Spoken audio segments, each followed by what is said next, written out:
Bonjour et bienvenue à ce nouveau numéro du Club Éco Objectif Aquitaine La Tribune. Un Club Éco un petit peu particulier puisqu'il s'est inscrit dans la première édition du forum Smart City de Bordeaux.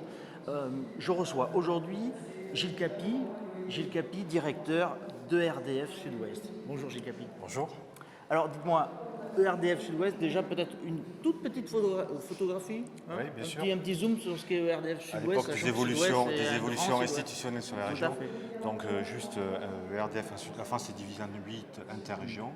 Et donc moi je suis responsable de la région Sud-Ouest qui comprend l'Aquitaine et Midi-Pyrénées. Voilà. Nous sommes en train d'assister et de participer à ce premier forum Smart City de Bordeaux. Oui. Donc on va parler de numérique, de réseaux intelligents. Pour ERDF, est-ce que ça serait résumer un petit peu les choses peut-être un peu rapidement, mais est-ce qu'on peut dire que le numérique va vous permettre de maîtriser le comportement de votre réseau en fait, de distribution? Alors, Est-ce que c'est un petit peu le but de la chose? Oui, ce qu'il faut bien comprendre, c'est que le réseau électrique a une mission fondamentale, c'est d'assurer l'alimentation d'électricité 24 heures, 7 jours sur 7.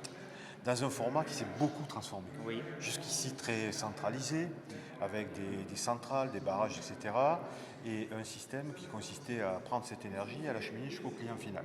Avec une technologie qui finalement a rendu des services relativement performants. Puisque si on regarde en Europe, on a une des meilleures qualités Tout à fait, de distribution. Ouais. En revanche, ce qui se passe, il se passe un certain nombre de choses, notamment deux.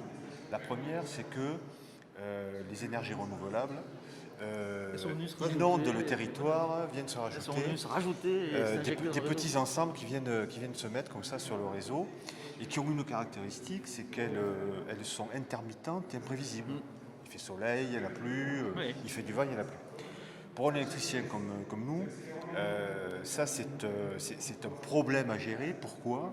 Parce que l'électricité ne se stocke pas. Ce que j'allais dire, tant qu'on n'a pas réglé le problème du Et stockage, voilà. on y travaille, je sais qu'on y travaille. On y travaille. Tant qu'on n'a pas réglé ce problème-là, il faut absolument que notre réseau soit résilient, c'est-à-dire qu'il capte les informations là où elles sont, en temps réel, et qu'il envoie ces informations à des agences de contrôle qui existent déjà et qui ajustent en permanence le réseau entre la demande et l'offre. Donc, ces technologies qui vont permettre de capter ces informations, elles viennent du monde du numérique.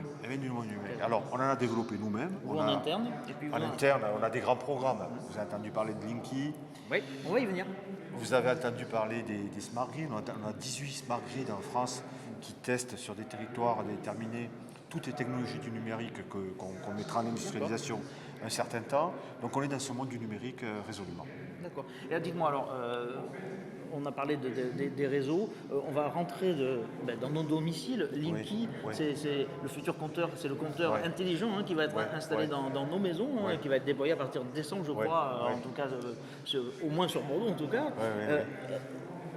Concrètement, est-ce que c'est pour vous un des moyens d'intégrer la ville intelligente et de participer de la ville intelligente, de la Smart City? Exactement.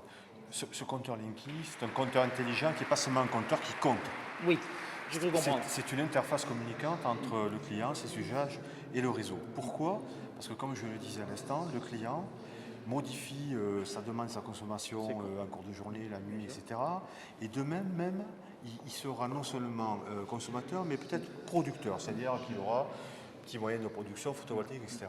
Le réseau doit prendre en compte la globalité de cette complexité et tout à la fois lui envoyer des indications pour dire ben voilà, là c'est intelligent que tu consommes à cette tranche-là parce que ça coûte moins cher, ou au contraire, là on a une petite tension sur le réseau et tu pourrais peut-être profiter de ton installation pour produire. Encore faut-il effectivement que ce soit un moment où il puisse le faire. Mais la seule manière d'organiser ce dialogue avec le client, c'est de mettre une interface communicante qu'on appelle techniquement bidirectionnelle, c'est-à-dire que nous, on envoie des messages où on pourra chez vous vous demander, cesser de vous demander de rester chez vous pour qu'on réalise l'intervention, parce que la relève ou l'intervention, on le fera à distance, mais en même temps, nous, savoir ce que vous voulez faire un petit peu de votre installation ou de vos installations, si vous avez un rapport à établir avec le réseau lui-même. Dites-moi, Linky va changer notre façon peut-être là je parle en tant que consommateur, va changer peut-être notre approche par rapport à notre fournisseur d'énergie, à notre façon de consommer l'énergie. Mais pour vous aussi, c'est un peu une révolution quand même. Enfin, je veux dire, vos métiers, ils sont en train d'évoluer aussi.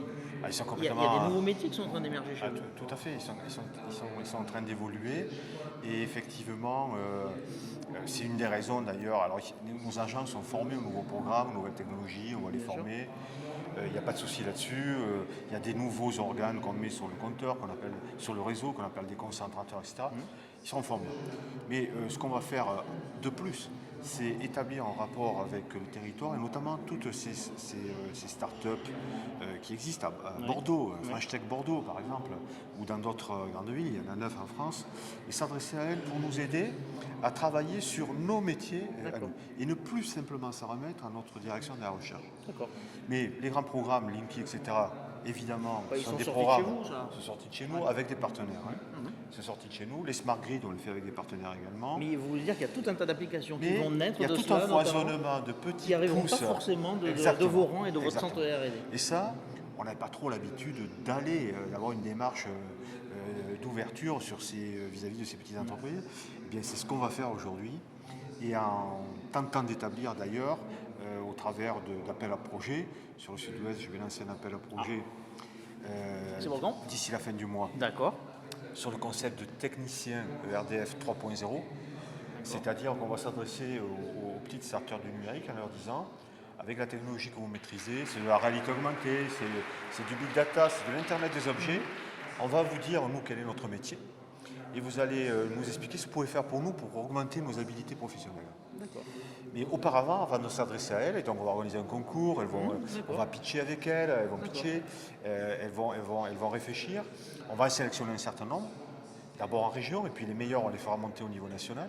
Et on va établir des programmes d'accompagnement et d'aide qui vont leur permettre de développer leur initiative.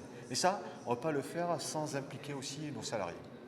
C'est-à-dire que les fonctionnalités qu'on va remettre à l'étude à ces petites startups, on va les tirer d'espèces d'hackathons internes.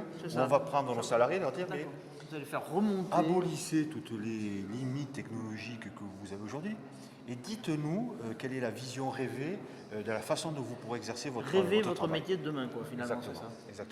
Exactement. J'ai hâte de voir, ça. Il m'attend le prochain appel, le fameux appel d'offres. Gilles Capi, je vous remercie. Merci de nous avoir consacré ce temps. Je vais vous rendre à Smart City Bordeaux. Merci beaucoup. Merci beaucoup. Il ne me reste plus qu'à vous dire bonsoir, restez avec moi.